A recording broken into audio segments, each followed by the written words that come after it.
సెలయేరు యొక్క జలబిందువు శీఘ్రముగా నశించున్నట్లు ఏరులో నీళ్లు పారుతూ ఉన్నాయి. నీళ్లు పారుతూ ఉన్నప్పుడు ఏమవుతుంది, కొంతసేపటి పారినాక కొన్ని నీళ్లు వచ్చిన తర్వాత అవి పారినాక నీళ్ళు ఏముంటున్నాయి, వెళ్ళిపోతున్నాయి. మొత్తం వెళ్ళిపోయినాక ఎలా ఉంటున్నాయి, నీళ్ళు ఉండట్లే. నీళ్ళు వెళ్ళిపోయినాయి, నీళ్ళు ఉండట్లే.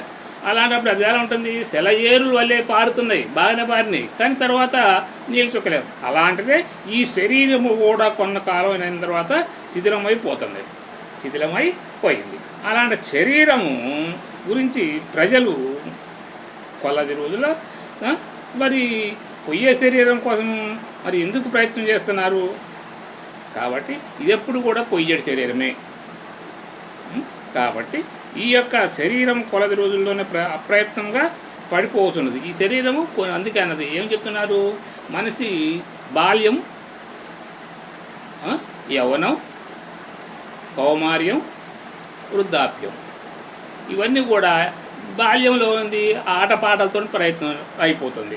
బాల్యంలో ఆటపాటలతోటే జరిగిపోతుంది. కొంతకాలం ఒక యవ్వనం వచ్చిన తర్వాత, అంటే ఒక 20 సంవత్సరాలు వచ్చిందంటే యవ్వనం వస్తుంది. యవ్వనం తల్లిదండ్రులు ఏం చేస్తున్నారు, ఒక అమ్మాయిని చూసి కళ్యాణం చేస్తున్నారు. కళ్యాణం చేయగానే ఏం చేస్తున్నారు, ఇక అప్పుడు సంసారం, పిల్లలు, వాళ్ళకి సంపాదించి పెట్టుడు, గుడ్డి చాకరీ, అంటే గాడిద చాకరీ. మనం అనుకున్నమే కంతర గాడిద చాకరీ చేస్తున్నాం. అప్పుడు ఏమవుతుంది, గాడిద చేసి మోసి అప్పుడు ఏమవుతుంది, వృద్ధాప్యంకి వస్తున్నాడు. కొంతకాలానికి వృద్ధాప్యం వస్తుంది. వృద్ధాప్యంలో వచ్చినంత వరకు ఇంతవరకు కూడా బాల్యంలో కానీ యవ్వనంలో కానీ నీవు పరమాత్మ గురించి శరీరం ఉండేటిదా పొయ్యేటిదా ఏమవుతుంది అని కూడా ఆలోచన లేదు. అలాంటప్పుడు ఇవన్నీ యవ్వనంలో ఉన్నప్పుడు కొంతకాలానికి ఏమొచ్చింది, వృద్ధాప్యం వచ్చింది. వృద్ధాప్యం వచ్చినంత మాత్రంలో నువ్వేం ఆలోచిస్తున్నావా అంటే నీ జ్ఞాపశక్తి పోయింది. వృద్ధాప్యంలో జ్ఞాపశక్తి పోతుంది. జ్ఞాపశక్తి పోయినాక ఏం చేస్తున్నావు, నీ కాళ్ళ నొప్పులు, ఒళ్ళు నొప్పులు, మోకాళ్ళ నొప్పులు, కూర్చుంటే లేవలేవు, లేస్తే కూర్చుంది, మంచాన్ని పడిపోతుంది. అలా అప్పుడు కూడా ఏమైనా మనం కలుస్తున్నావా అంటే లేదు. ఒక సెకండ్ కూడా, ఒక నిమిషం కూడా ఆ సద్గురుమూర్తి గురించి ఆలోచన లేదు. ఏం ఆలోచిస్తున్నావు, ఎప్పుడు కూడా ఇదే ఆలోచన. సంసారం, పిల్లలు, ఏం చేస్తున్నాడు, వాడేం చేస్తాడు, ఈడేం చేస్తాడు, వాడేం ఎత్తపోతాడు, ఈడేం ఎత్తపోతాడు, అది నీకు ఇదే చికాకు పడిపోతున్నావు. కానీ అలాంటి శరీరం మోసపోతున్నారు ప్రజలు, మోసపోతున్నారు. ఎందుకు, ఇది ఇంతే కదా. ఇక దీనికోసం ఈ శరీరం ఎప్పటికైనా పోయేదని ఆలోచన జ్ఞానం ఉందా అంటే ప్రజలకి జ్ఞానం లేకుండా మోసపోయి అని మోసపోతున్నారు జనాలు అని నవ్వుకుంటున్నాడు, ఆశ్చర్యపడుతున్నాడు. ఎవరు, శ్రీరామచంద్రుడు. అప్పుడు మళ్ళీ ఏమంటాడు, ఓ బ్రాహ్మణోత్తమ, మిథ్యయగు అజ్ఞానముచే ఈ యొక్క వికారమును స్వప్న నగరము తుల్యమును ప్రత్యక్షముగా నశించుతున్నది. ఏమంటున్నాడు ఇక్కడ, ఓ గురుదేవా, మిథ్య అంటే లేనిది, మిథ్య లేనిది. అలాంటి అజ్ఞానము, వికారాల చెప్తే ఏదైతే ఉందో అజ్ఞానము, ఎలా ఉంటుంది, స్వప్నం వస్తుంది. నిద్ర పడుకున్నాక కళ వచ్చింది. ఆ కళ్ళలో ఎన్నెన్నో కళ్ళ కట్టను. కళ్ళలో ఎన్నో రాజ్య పరిపాలన చేయవచ్చు, ఎన్నో రకాలు చేయవచ్చు, సంపాదించవచ్చు, కార్లు తిరగవచ్చు, మేడలు ఎక్కవచ్చు, అన్నీ చేస్తున్నావు. కానీ ఏదైతే వచ్చిందో ఆ స్వప్నం ఎప్పుడైతే వెళ్ళిపోయి బయటకు వచ్చేసిందో, ఈ శరీరము క్షణకాలమైనది నాకు విశ్వాసం లేదు. ఎందుకంటే స్వప్నం ఎట్లా వచ్చిపోయిందో అందుట్లో ఏనుగులు ఎక్కినా, గుర్రాలు ఎక్కినా, లొట్టపెట్టలు ఎక్కినా, రాజ్య పరిపాలన చేసినా, అన్నీ చేసిన. కానీ మరి మేలుకు వచ్చిన తర్వాత ఉన్నాయా అంటే లేవు. అలాంటప్పుడు ఈ శరీరంతో నాకు అవసరమా, ఈ ప్రపంచంతో అవసరమా అని అంటున్నాడు మహానుభావుడు అన్నాడు. అందుకే ఇది ఎట్లా ఉంటుంది, మెరుపులందును శరత్కాలంలో మేఘముల యందున్న గంధర్వ నగరములను ఎవడు స్థిరత్వ భావమును కలిగి ఉండునో. ఇప్పుడు మెరుపులు మెరుస్తున్నాయి, వర్షాకాలంలో మెరుపులు, ఉరుములు అన్నీ వస్తున్నాయి. అప్పుడు అది ఎట్లుంటున్నాయి, క్షణకాలంలో వెళ్ళిపోతున్నాయి. ఉంటున్నాయి ఆ మెరుపులు, పొద్దునాక ఉండవు కదా. ఆ పొయ్యే మెరుపుల కోసం మనం ఏం ఆలోచిస్తున్నాం, ఉన్న నిజం అనుకుంటున్నాం. అక్కడ దాన్ని గురించి నీవు ఆలోచించట్లే. ఇది పొయ్యేడే మెరుపులు, అలాగనే ఈ శరీరము కూడా స్థిరత్వము నందు విశ్వాసము కలిగి ఉండలేదు. నాకు ఆ ఎట్టయితే పోతున్నాయో ఈ శరీరము కూడా పొయ్యేటిదే. అలాంటప్పుడు ఈ శరీరం మీద ఎందుకు కోరిక ఎందుకు పెట్టుకోవాలి, ఆశ ఎందుకు ఉండాలి శరీరం మీద, నాకు ఉండకూడదు అని శ్రీరామచంద్రుడు అలా అంటున్నాడు. నిరంతరము క్షణభంగురత్వంలో ఒకదానికంటే ఒకటి మించినట్టి మెరుపు శరత్కాలం మేఘముల గంధర్వములను మున్నగు వాణి అన్నిటిని కూడా ఎందును విజయము పొందుతున్నవి. చూడు, వర్షాకాలం శరత్కాలంలో ఏమొస్తున్నాయి, ఎట్లా ఒకదానికి ఒకటి మెరుపులు ఈయన మెరుసుకుంటూ పోతున్నాయి, అంత దూరం పోతున్నాయి. ఒకదాని పోటీ పడి మెరుపులు వేసుకుంటూ పోతున్నాయి. ఒక్కోసారి మనం చూస్తుంటే ఎట్లా కరెంటు తీగలాగా చెమ్ముకొని వెళ్ళిపోతున్నాయి మెరుపులు. ఒక్కోసారి అట్లొచ్చి అట్ట పోతున్నాయా అంటే లేదు, కొంత దూరం కూడా వెళ్ళిపోతున్నాయి మెరుపులు. అలాగే జీవిత కాలంలో కూడా ఎలా పోతున్నాం మనం, ఆ మెరుపులు పోయినట్టే మన జీవితం కూడా అట్లాగే వెళ్ళిపోతుంది. అలాంటప్పుడు ఈ గంధర్వ నగరము, ఈ యొక్క నగరం గంధర్వ నగరం అంటే ఈ శరీరం, గంధర్వ నగరం అంటే ఈ శరీరంలోనే ఎన్నో రకాలుగా, ఎన్నో గుణాలుగా, ఎన్నో లక్షణాలుగా అన్నీ పెట్టుకొని ఉన్నాయి. ఈ రీతిలో ఉన్నప్పుడు మరి ఈ నగరం మీద ఉన్న వాణి ఇంటిని ఎందును విజయము పొంది మేటి అనేది ప్రబలం దోషములు నిలయమునకు ఈ శరీరము తృణము వలె నిరసించినేమి సుఖముగానున్నదా. ఇప్పుడు పోయేటప్పుడు ఇవన్నీ కూడా కళలు కంటున్నాం, చేస్తున్నాం, పొందుతున్నాయి, ఇవన్నీ పోతున్నాయి, మెరుపులాగా వస్తుంది పోతుంది. అలాంటి ఎంత చేసినా కూడా, ఎన్ని విన్నా కూడా, మీరు ఎన్ని చెప్తున్నా కానీ స్వామి ఈ శరీరం పోయే దానికోసం శరీరం గురించే మనం ఆలోచిస్తున్నాం కదా, మరి దీని గురించి ఇంకా ఎందుకు? అందుకే తత్వజ్ఞానం అంటే చేసేది దైవాన్ని గురించి ఆలోచించాల్సిన పని లేదు. దైవం ఉన్నది ఎప్పుడు ఉండేదే, దైవము ఎప్పుడు ఉండేదే, అది పోయేది లేదు, వచ్చేది లేదు. దానికి పోతుంది, అది పోదు, ఉండేదే. కానీ దాని గురించి నువ్వు ఆలోచించి చేసేది ఏమన్నా ఏం లేదు. దేని గురించి ఆలోచించాలా? తత్వజ్ఞానము అంటే ఈ శరీరం గురించి ఆలోచించమంటున్నాడు అక్కడ. ఈ శరీరం గురించే ఇన్ని ఉపమానాలు చెప్తున్నారు మహానుభావులు. ఇన్ని ఉపమానాలు దేని గురించి చెప్తున్నారు? ఈ శరీరం మీద విరక్తి కలగటానికి. విరక్తి భావము శరీరం మీద కలగాలి. ఇది పొయ్యేటిదే అని చెప్తున్నాను అక్కడ. ప్రపంచం, దృశ్య ప్రపంచం పోయేదే. ఏదైతే ఉన్నదని అనుకుంటున్నావో అది పొయ్యేటిది అని చెప్తున్నాడు ఇక్కడ. భయము ఆహారవాంఛ, దీనత్వము, దృష్టత్వము, వస్తువుల ఎడల అభిలాష.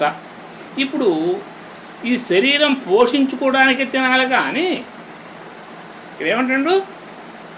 ఆహారం అంటే నీకు ఈ శరీరాన్ని పోషించాలంటే ఏదో ఒకటి తినాలి.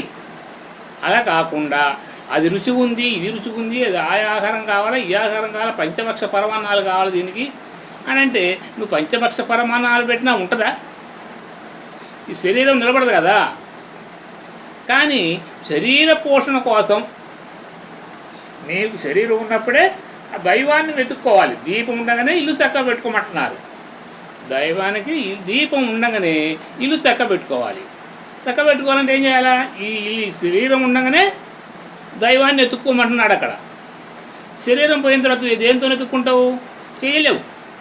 కాబట్టి ఈ శరీరాన్ని కాపాడుకోవాలంటే ఏదో ఒకటి తినాలంటాడు. కానీ ఆహార సంబంధమైన దీనత్వము, దృష్టత్వము, వస్తువులు ఎందు ఎడల అభిలాష, కోరిక, చపలత్వము ఇవి బాల్య ధర్మములు కావు.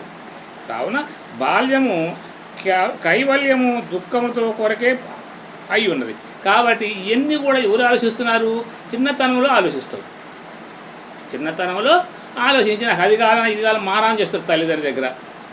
కానీ ఒక వయసు వచ్చిన తర్వాత ఆలోచించేది ఏదంటే ఈ పరమాత్మ గురించి ఆలోచించాలి, కానీ ఈ ఆహార పదార్థాల కోసం కాదు, ఈ పోషణ కోసం, శరీర పోషణ కోసం కాదు అని చెప్తున్నారు ఇక్కడ.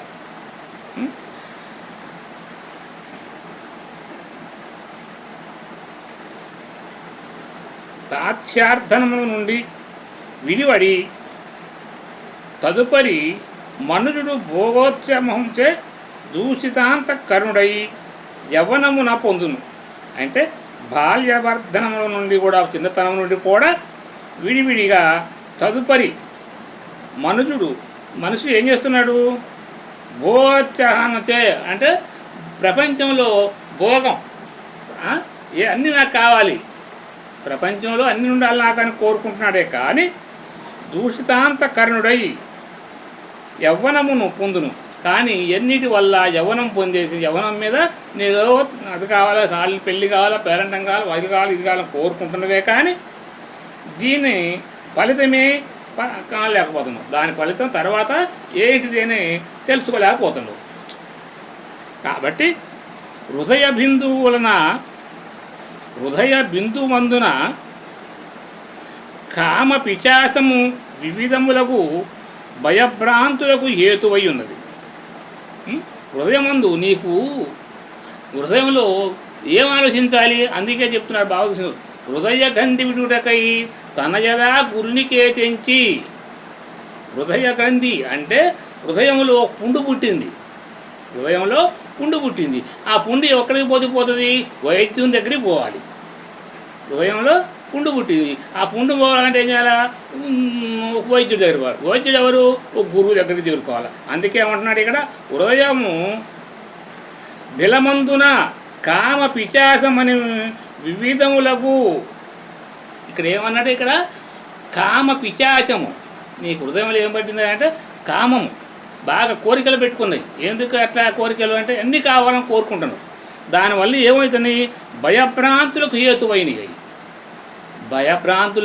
హేతువైనవి. కాబట్టి శక్తిహీనుడవుదు. లాస్ట్కి వచ్చేసరికి ఏమవుతావు అన్నా? శక్తిహీనుడు అవుతావు. యువకుడు వివశుడై బలత్కారముగా దానికి వశుడవుతున్నావు. నువ్వేం చేస్తున్నావు? లాస్ట్కి వచ్చారు బలత్కారంగానే. ఏమన్నా నీకు దానివల్ల వస్తుందా అంటే ఏమీ లేదు. కాబట్టి దానివల్ల నువ్వు చేసేది బలత్కారంగా దానికి వశమైపోతున్నావు. దేనికి వశమవుతున్నావు? కామానికి వశమైపోతున్నావు. కాబట్టి దాన్ని విడువమంటున్నాడు. శృంగారాది రసములతో కూడినదియు చిత్ర విచిత్రములకు విషయములను వాహనములచే పరిపూర్ణమయ్యినదియకు యవ్వనమును భీకరాణ్యమున దాటవని వాడే ధీరుడని చెప్పవచ్చు. ఇవన్నిటిని కూడా ఇప్పుడు శృంగార రసముతో బయటికి వెళితే ప్రపంచం ఎంత శృంగారంగా కనపడుతుందంటే చాలా శృంగారంగా కనపడుతుంది. దానికి లోనైన అనుకో గతం అయిపోయినట్టే. ఆ యొక్క ప్రపంచంలో ఆనందాన్ని స్వీకరిస్తే ఒకదాని ఎందు నువ్వు మగ్ధుడు పోయి దాని ఎందు లోపడిపోతే నీ పని ఏమవుతుంది? శిథిలమైపోతుంది. దాని ఎందు శిథిలమైపోతుంది. కాబట్టి దానికి ఏమంటున్నాడు ఇక్కడ? శృంగారాది రసములతో. ఒక స్త్రీ దగ్గరికి పోయిననుకో శృంగారం, స్త్రీ శృంగారం అంటారు. ఆ స్త్రీ శృంగారముతో కూడినది చిత్ర విచిత్రములుగా విషయ సమూహముచే. చూడు ఎంత గొప్పగా చెప్తున్నాడు మహానుభావుడు. విషయము ఎంత గొప్పగా ఉందంటే పరస్త్రీల గురించి ఏనుగు కూడా గుంటలో పడిపోయిందట. దానికోసం కామం గురించి ఏనుగు గుంటలో పడిపోయింది. ఎలాగా? ఏనుగు మదర్పేట ఏనుగును పట్టుకోవాలంటే ఏం చేస్తారు వాళ్ళు? ఒక గుట్ట తీసి ఆ ఏనుగును దాంట్లోకి దింపేసి కాడ ఏనుగును దింపుతారంట. దింపిన తర్వాత ఏం చేస్తారు వాళ్ళు? దాన్ని అర్పిస్తారు. అరిసినందుకు ఆ మగ ఏనుగు దానికోసం ఉరికొస్తుందట. దానికోసం ఉరికొచ్చి అది కూడా దాంట్లో చిక్కుంటుంది. ఎందుకు?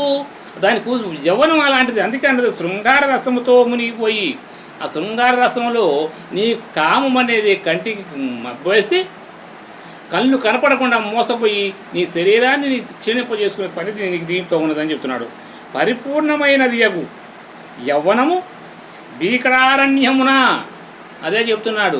భీకరారణ్యములో కూడా ఎట్లా దాటిన వాడే ధీరుడు అని చెప్తున్నాడు. ఈ యవ్వనాలకి కానీ శృంగార రసాలకు కానీ, రాజుల పరిపాలనలో ఏం చేస్తారు, రాజులు శృంగార రసానం కోసం నాట్య కట్టెలను పెట్టుకుంటాడు దగ్గర.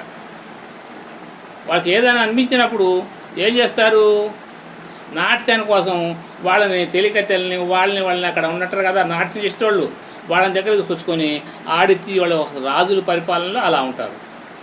అలాగే నువ్వు మంగిపోతే ఏమవుతుంది, దాంట్లో మడిపోయి ఆ ఏనుగు లెక్క మడిపోతావు. పడిపోయిన తర్వాత నువ్వేం సుమవుతావు. అలాంటివి లేకుండా ఎవరైతే ఉంటారో, మోకన శృంగారసానికి వాళ్ళకి మోకనంద కారం లేదని చిక్కుకోకుండా ఎవరైతే ఆ పరమాత్మ కోసము పాకులాడతాడో వాడే వీరుడైన వాడే మానవుడు. అతడే మానవుడు. పరమాత్మ కోసం చూసినప్పుడు వీటన్నిటిని గురించి కూడా ఆలోచించాడు. ఇంకోటి ఏం చెప్పారంటే, జనక మహారాజు సాధువుల్ని సాంగత్యుని భోజనానికి, వేరే రాజుల్ని భోజనానికి పిలిపించాడట. పిలిపించేసి ఆ రాజ్య పరిపాలన ఎట్లా చేస్తాడు జనక మహారాజు అని ఆ రాజులందరూ కూడా ప్రశ్నించడానికి వచ్చారట. వస్తే ఈ రాజుగారు కదా ఏం చేశాడంటే, ఎలా కూర్చోబెట్టాడు, ఎంట్రుకతోటి పెద్ద పరుపైన బండ కట్టాడట. అన్నం తినే కాడ, ఒక టేబుల్ కాడ అన్నం తినే కాడ పైన నెత్తి మీద ఒక బండని ఒక ఎంట్రుకతో కట్టాడట. ఎంట్రుకతోటి బంధించాడు. దాన్ని బంధించి దాని కింద భోజనాలు ఏర్పాటు చేశాడు. భోజనాలని ఏర్పాటు చేశాడట. అప్పుడు పరాయి రాజులు వచ్చినప్పుడు పరీక్షించడానికి వచ్చారు కదా, రాజ్య పరిపాలన ఎలా చేస్తున్నామని చెప్పి అడగడానికి వచ్చాడు కదా. వచ్చినప్పుడు ఈయన ఏం చేశాడు, భోజనాలకి ఆ టేబుల్ మీద తీసుకొచ్చేసి కూర్చోబెట్టారట. కూర్చోబెడితే ఆ పెద్ద బండ ఉంది కదా నెత్తి మీద ఉంది. అది నెత్తి మీద ఉన్నప్పుడు ఏం చేస్తున్నారు, వీళ్ళందరూ కూడా అన్ని పంచపక్ష పరమాణాలు మహా అద్భుతంగా పెట్టారట. పెట్టిన తర్వాత వాళ్ళు తింటున్నారు. ఎందుకు తింటున్నారు, ఎట్ట తింటున్నారు, భయంగా తింటున్నారట. ఎందుకు భయం, అది ఎక్కడ తెగి నెత్తిన పడి చచ్చిపోతామేమనే భయం చోపనే వాళ్ళు తింటున్నారు. తిన్నది ఏది రుచి ఉంది, ఏది ఉప్పు తక్కువ ఎక్కువ, రుచి ఉందా, ఇది ఉందా, ఇది ఏమో తెలియట్లే వాళ్ళకి. ఏంటంటే దేని మీద మనసు పడది, తినేదాని మీద లేదు వాళ్ళకి, తినేదాని మీద లేదు. కానీ దేని మీద ఉంది, ఆ రాయి మీద ఉంది, మనసు మీద. బయటకు వచ్చి తినేసి వచ్చిన తర్వాత ఆ తాంబూలం ఇచ్చేసి విశ్రాంతి తీసుకున్నాక అప్పుడు అడిగాడట రాజుగారు, స్వామి నాయన మీరు తిన్న పదార్థాలు ఎలాగున్నాయి, ఒక్కొక్కటి విమర్శించి చెప్పండి అని అడిగాడట జనక మహారాజు.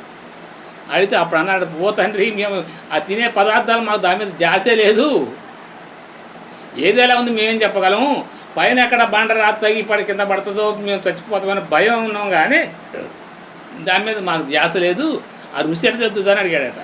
అంటే మీరు నన్ను వచ్చారు కదా, రాజ్య పరిపాలన నువ్వు ఎలా చేస్తున్నావు, ఇంత కరెక్ట్ పని చేస్తాను కదా, మరి ఈ ధర్మ పరిపాలన నువ్వు చేయడానికి ఎట్లా అని అడిగితే ఇది అని చెప్పాడట.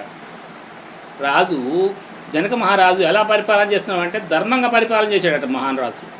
అలాగే ఎట్లా చేస్తామంటే ఈ విధంగా నేను చేస్తున్నా, భయం ఏదైనా ఇంత జరిగిందంటే నాది కాదు, ఇది గురువుగారిది, ఈ రాజ్యం అంతా ఎవరిది, గురువు కాదు. ఏ గింత తప్పు చేసినా కానీ దూషించడానికి గురువుగారు ఉన్నాడు కదా, కాబట్టి ఆ భయం చొప్పున బండ అయితే నెత్తిన ఎప్పుడు పడుతుందో అని భయం చొప్పున మీరున్నారే, నేను కూడా అలాగే ఉంటున్నా పరిపాలనలో. ఏదైనా కింద తప్పు దోషిందనుకో గురువుగారికి నేను సమాధానం చెప్పుకోవాలి, ఆయనది కదా ఇది, ఈ రాజ్యము గురువుగారిది, నేను గురువుగారికి ఇచ్చేసాను. నేను అప్పుడు ఎప్పుడు ఆయన దగ్గర మంత్రోపదేశం తీసుకొని ఆయన పదసేవ చేసినప్పుడు ఆయనకు మొత్తం అప్పచెప్పా. ఈ శరీరం కూడా నాది కాదు, ఆవిడప్పుడు నాది ఎందుకు అవుతుంది, నాకేం లేదు, శరీరం నాది కాదు, ఈ రాజ్యము నాది కాదు, ఆయన సేవకుణ్ణి, ఆయన సేవలో నేను ఉన్నాను కాబట్టి ఆయన చెప్పినట్టు నేను పరిపాలన చేస్తున్నా, నాదేం లేదని చెప్పినాడు కదట. అట్లాగనే ఏదైతే ఉంటుందో ఈ యొక్క ఈ శృంగారములు కూడా తిండి పదార్థాలు ఎందుకు కూడా రుచి పసి లేకుండా ఉంటుంది, ఈ శరీర పోషణ కోసమే అని చెప్తున్నాడట. హృదయమున అత్యంత దాహము కలుగజేయు స్త్రీ, ఒక స్త్రీని ఎవరైనా చూశారంటే అబ్బా ఎంత బాగుంది అని అంటాడే కానీ అయ్యో పాపం అనే ఒక జాత రాదు ఎవరికి. ఎందుకంటే యవ్వనంలో ఉన్నాడు కాబట్టి వియోగజనిత అగ్నిచే యవ్వనమున మనుజుడు దావాగ్నిచే. ఒక స్త్రీ దాహం ఎంత అవుతుందో మనిషికి, నీళ్లు తాగాలి ఎంత కోరిక ఉంటుందో స్త్రీ ముఖం కూడా అలాగే ఉంటుంది. కాబట్టి వృక్షము వలె దహింపబడుతున్నాడు. అయితే మనిషి ఎట్లా ఉంటాడు, ఈ వాటిల్లో ఉన్నప్పుడు క్షీణించిపోతాడు. మనిషి ఎంత దాని మీద వ్యామోహం కలుగుతుందో అవన్నీ కూడా మనిషిని క్షీణింపజేసేయే, ఇవన్నీ కూడా క్షీణింపజేసేయే. కాబట్టి అవి అవసరం లేదు. అతి నిర్మలమైన ఔదార్యానిది గుణములచే విశాలమైన పవిత్రమైనట్టి బుద్ధి కూడా వర్షాకాలమున నది వలె. బుద్ధి అంత పవిత్రంగా ఉంటుంది. కానీ వర్షాకాలంలో ఎట్లుంటుంది, వర్షాలు వచ్చినప్పుడు నీళ్ళు ఫుల్గా వస్తుంటాయి, తర్వాత తగ్గిపోతాయి. అలాగనే బుద్ధి కూడా వర్షాకాలము నది వలె యవ్వనావస్థ యందు మలినమవుతున్నది. చూసిన బాల్యంలో ఏమన్నా ఆటపాటల మీద ఎవరిని మంచిగానే ఉంటాడు. యవ్వన స్థితిలో వచ్చేసరికి బుద్ధి కూడా చెడిపోతుంది. ఎలాంటి వాడికైనా కూడా బుద్ధి చెడిపోతుంది అంటుంది. ఎట్లా, వర్షాకాలం నీరు లెక్క పారుతూ ఉంటుంది. అది ఎప్పుడు ఏంటయ్యా అంటే, వర్షాకాలం అనేది ఏంటంటే యవ్వన కాలము అని అర్థం. వర్షాకాలం అంటే ఏంటిది, యవ్వన కాలం. ఏసింటి వర్షాలు వచ్చినా కూడా నీళ్ళు వల్ల పారుతూనే ఉంటాయి ఫుల్లుగా. అలాగే ఈ బుద్ధి కూడా యవ్వన కాలంలో బుద్ధి కూడా అలాగే ఉంటుంది, మలమైపోతుంది. అప్పుడు మలమైపోతుంది ఆ బుద్ధి. మహాకల్లోలములతో గూడి భయంకరమైనటినది కూడా దాట శక్యమగును. కానీ యవ్వనం వస్తలే చంచలమైన మనసు భోగతృష్ణచే దూషితమై ఉన్నది. చిత్తవృత్తిని మాత్రం దాటుట శక్యము కాదు. దేన్ని కూడా ఎంతలాంటి సముద్రాన్ని దాటవచ్చు అంటాడు.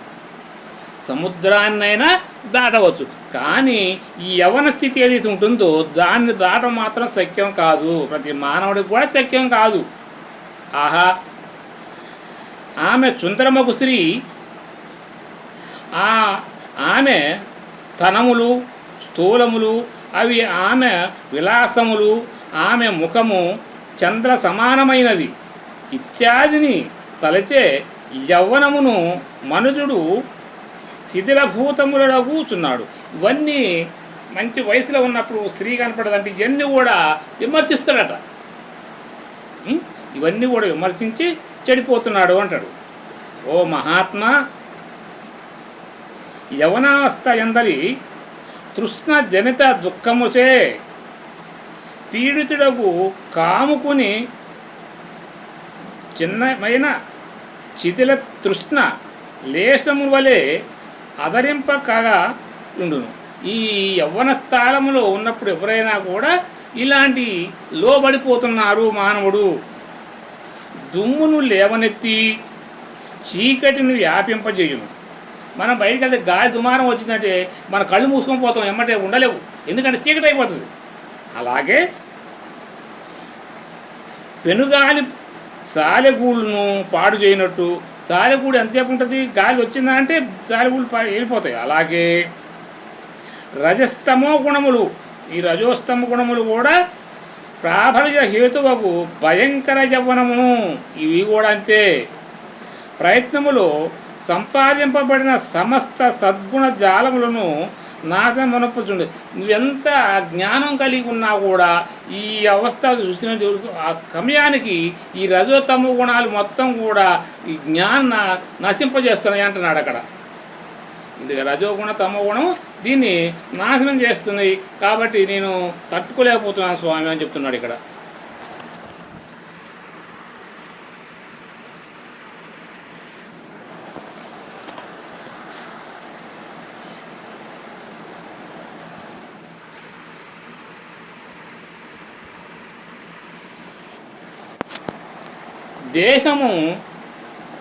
దేహమును అరణ్యమున కొలది రోజుల పాటు ఫలించినట్టు ఈ యవ్వనము శరత్కాలమునందు మీరు విశ్వాసము కలిగి ఉండకుడు. ఈ ఎప్పుడైనా కూడా ఈ దేహమందు అరణ్యమున కొలది రోజుల పాటు ఫలించినట్టు ఈ యొక్క అరణ్యాలకు పోయి తపస్సు చేసి ఈ యొక్క దృశ్య ప్రపంచాన్ని విడిపోవాలి. దృశ్య ప్రపంచాన్ని విడిపోమంటున్నాడు. అది శీఘ్రముగా క్షయించిపోవును.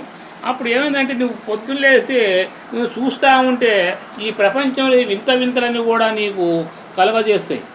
ఈ కలిగినప్పుడు ఏమవుతున్నాయి, నువ్వు దాంట్లో ఈ యొక్క మనసు సంకల్పించి దాని బుద్ధి దాన్ని కోరుకుంటున్నాయి.